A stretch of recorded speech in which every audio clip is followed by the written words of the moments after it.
welcome to EDFL TV. Down here at Pacinos, down at the Showgrounds. Matty Pillios, Jack Anthony just roaming around here. Just got himself a feed and he's headed off for the night. Yeah, Tuesday night before training, getting into the latest pasta. Very interesting, big Jack Anthony, your man, and nephew of Wayne Anthony, the Pud, the board committee member. And yeah, good to be here. Former West Coburg player Mark Natoli's invited us down, fed me a nice wood fire piece. I saw yourself looking at the menu before, but a nice warm surroundings for EDFL TV. Yeah, warm surroundings, but it wasn't such the case on the weekend. Wet, muddy conditions for EDFL football, where only the brave and hardened bodies come away with a victory on Saturday. So we'll go through all the results. Of course, no games this weekend to look forward to. Let's go to Division 2 results from last round, and Hillside demolished Coburg Districts. Coburg Districts didn't kick their first goal until the last quarter. 86 points was the margin. Easy there for Hillside. Keeler Park easily defeated East Sunbury by 182 points. Jake Thomas, 10 goals. He's kicked 19 goals in 2 games against the EDFL's newest club to take his total to 36 for the season. Yep. He can play though, because against Hillside Sharks, they had to move former AFL player. He kicked 5 in the first half. Ryan Hargraves back on Jake Thomas, so that would have been just a win for him that himself. East Keeler got a big win at Roxburgh Park. Bit of a surprise this one. Young gun Dion Hill was the Apprenticeship Group's Australia Rising Star a few weeks ago. Yep. Kicked 5 goals. So good to see him playing a couple more games in senior football where he should be playing. Get away from your mates in the 18s, Dion, and kick some more goals in senior football. They're back East Keeler, aren't they? You know, there was question marks on them early, but they're making their Division 2 premiers last year, making a late surge in this first half of the season. And Moonee Valley defeated Jacana by 25 points. Good to see John O'Brien back in the team after a shoulder complaint. And Mick Tanner, absolute superstar, possibly the best player in Division 2 football. Yeah. Matthew, would you agree with that? Ahead of Hargraves, Lucuria and the like, maybe? Yeah, he's an absolute gun, Mick Tanner. And look, great win by Moonee Valley again. 17-year-old debut, young Joshy Cole, nephew of the wrestler Craig Cole and the dazzling Daniel Spencer. Some former Moonee Valley guns played his first game, so well done. But Mick Tanner, superstar, John O'Brien, top 5 in the Division 2 comp. Let's go to Division 2 ladder now. Moonee Valley, a game clear of Hillside still, and then Hillside 2 games clear of East Keeler, who with a couple of good last weeks are now in 3rd spot, a game clear of Keeler Park. And Roxburgh Park's loss has been costly. Cost them a bit of percentage, and now they're outside the 4 when they looked certainties to make the 4 a couple of weeks ago. So, Matty, that's the ladder as it stands. Coburg District 6th as well, and then Jacana East Sunbury. Give us your top 4 come the end of round 18. I want it. Moonee Valley, Hillside, drum roll, Keeler Park, and East Keeler. Roxy Park on the borderline, but I hope any of those 5 can make it. Coburg Districts, a late surge.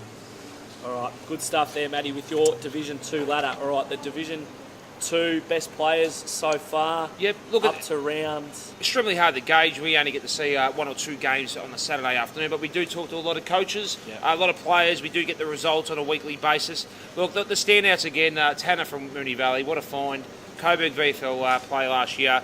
Sakio Halfin, other than missing the 2 session, he's been in their best every week just about. I reckon Con Grampus from East Keeler's just been a workhorse, and he's a very good player. And Jake Thomas, I mean, really, I think he's kicked close to 40 goals. So they're probably my best ones in Division 2. What a competition it's been so far. Yep, absolutely. Let's go to the Essendon Ford Division 1 competition. Tullamarine suffered their first loss of the season, up to 4 points up to this point. Now, it was a wet day for football. These two teams banged on 41 goals, 12. On a big ground too. And the ground has been redone, so it is quite a good surface there, so it held the water up pretty well. But Northern Saints got over them by 4 points in the end. Ali Abu Eid, again the hero, 8 goals he jagged for the Sainters. The former lawyer who has only played his first season after having 2 years off, so a massive effort by Big Ali. Good stuff there. Fort Caruso, amongst the best players again. He is an absolute gun for Northern Saints. I'm going to go as far as saying he's the best player in the Essendon Ford Division 1 competition. So, as we mentioned, Tullamarine's injury crisis, we thought would hamper them a bit more than it did, but a 4-point loss and still 20 goals with 12 of their best players out is a phenomenal effort by Ash Manning's men. It would have been one of their greatest wins in history, just about. We've been talking about them all season, but imagine that with all those players out. Yep. Craigieburn went down to Taylor's Lakes by 114 points. We understand they've been had a lot of injury concerns also. And their coach, Craig Lambert, who said before the start of the season he wasn't going to play, donned the boots for his first game on the weekend. So desperate times call for desperate measures, Matty, and they really need to pull something out of the bag in the second half of the season. Do you think a mid-season phone call to Angelo Lekis and some experienced bodies is not a bad idea this time, Pelly? Well, going by the amount of injuries they got, we understand they're only sort of 2 to 3, 4 week sort of injuries. They're not season-ending injuries, so I think they'll make a big play come season's end. Chrissy Ragusa is up and about at CQ Saturday night, the young man. Good looking rooster. Yeah, he's a slick unit, right?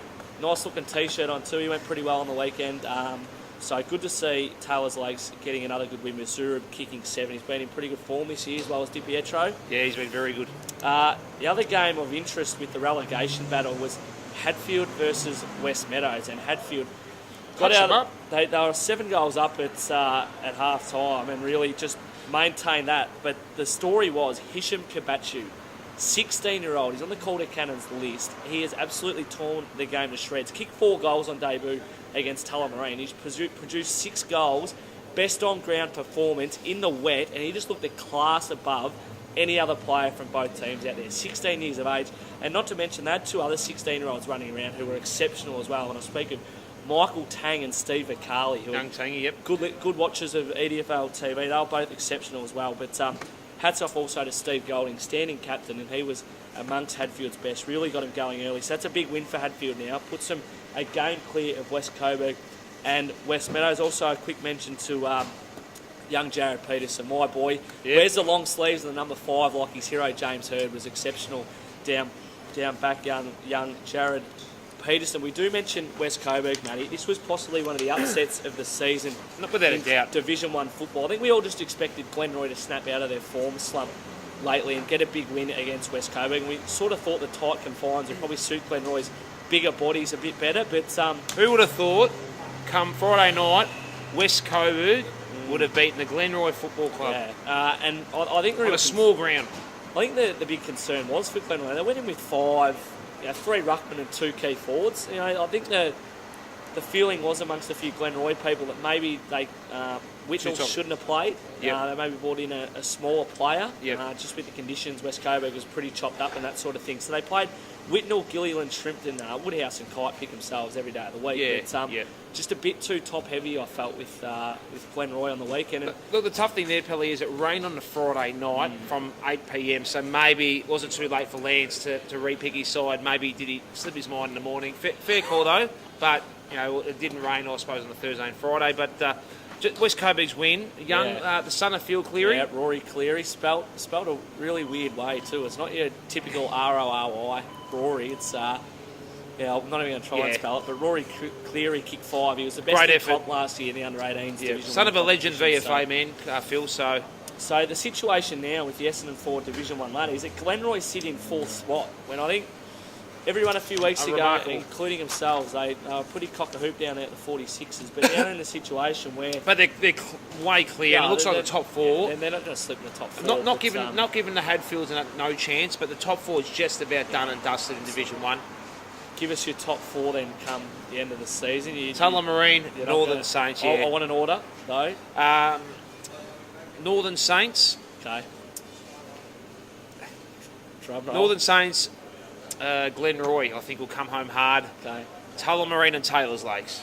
Good work, Matthew. Thank you, well mate. Thought out. No games this week. It's very close, though, and that's no disrespect to any club. It's just going to be extremely close, and they're 4 very, very good Division 1 sides. Some of our better players in Division 1, have you got any that stand in your mind, Pelly? Aaron Kite's the obvious one. 40 goals plus to the round 8 mark is a phenomenal effort. Daniel Farrell and Adam Dennis, I think, have been exceptional for the Hawks and the 46ers, respectively. Yeah. Some other ones I think will stand out is Caruso, Forchar Caruso from Northern Saints. He's match winning. Matt Morelli, I think he's been the best most games for Taylor's Lakes. He's just a class act. He's a workhorse.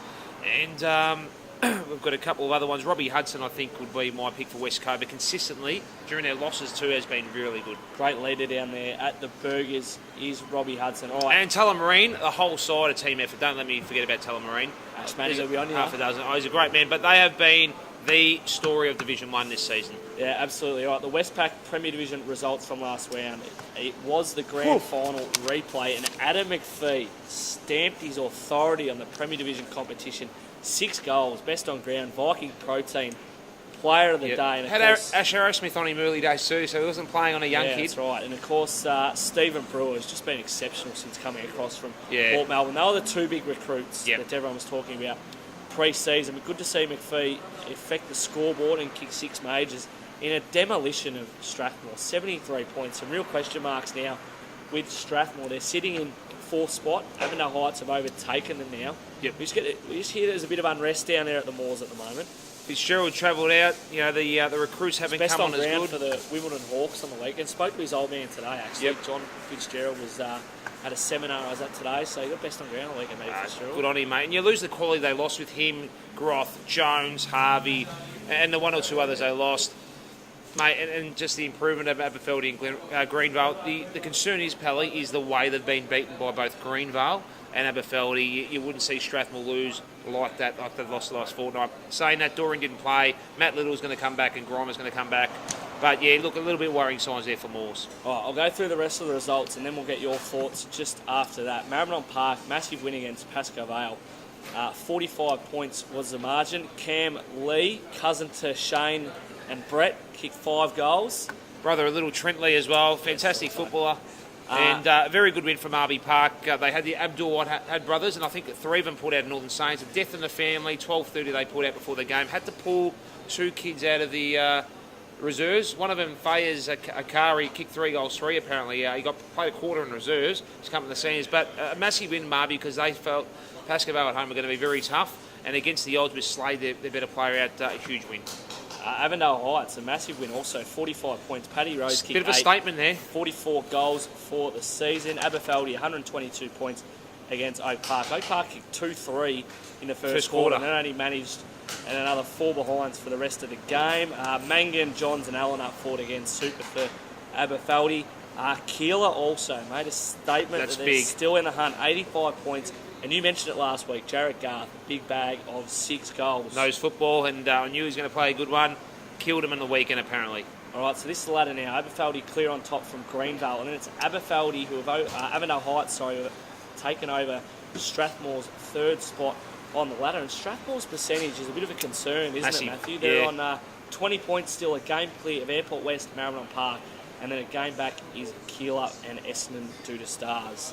Give us your 4 come season's end, please. Aberfeldy and Greenvale, top 2. In my opinion, they'll be the grand final preview, even though all the other sides are a chance. Oh, look, you can throw a blanket over the next 6 or 7. Really impossible to pick. I think Keilor and above can make it. I think Essendon due to Stars may miss out. And I think any of Keilor, Maribyrnong, Airport West, Strathmore, depending on form, and Avondale Heights can get those bottom 2. Too hard to pick, but an unbelievable premier competition we have in EDFL. And your best players so far after 8 rounds of football, Matty? Yeah, there's been some fantastic players in the competition. Look, I think, in my opinion, if it was gone to votes, I mean, Paddy Rose, who I had bags of 2 or 3, he's kicked, I think, 7 or 8 on 3 or 4 occasions, and they'd have to get in close to 3 votes. So he's probably give or take on 12 votes already, and he'd have to be a top 3 in the comp. Andrew Brown's been fantastic for Keilor. Win, lose or draw, he's always been in their best. The former Richmond Ruckman. Aberfeldy got so many, but Cabillo's one that's stood out this year. Courtney Johns' form and Ryan Allen's been underrated. Stephen Brewer, he's been a class act for the Jets. Footer off half back. Yeah, he's been fantastic. And again, they've been a great team effort. Daniel Harris as well, when he's played, has been fantastic. He's been solid. Scoreboard. Correct, he's been solid up forward if he hasn't been playing the midfield. And look, there's a lot of good players around the comp. My man, they said he was gone, Brodie Holland. Sensational season. I spoke to Dave Morgan from Pascoe Vale. He just said he was one of the differences for Marby Park. Revitalised Dutchy Holland. Young-looking father of 3. Matty, good work with that, of course. No games to preview for this round, but there is junior interleague games across Queen's birthday weekend. If you want the results from last weekend, head to essendondfl.com.au. It's all there with the best players. Matty, games across Queen's birthday. It's a great stage for the young players across the competition. We've got some of the best players in football around Australia playing in the Essendon District Football League, and it's great that they can put on a show. So head to the EDFL website for all games across all age groups this weekend. Yeah, go and support our guys. Enjoy your rest. Have a great time with the family, and be safe and careful to all the players we ask you from the EDFL. All right, that's all we've got time for this week.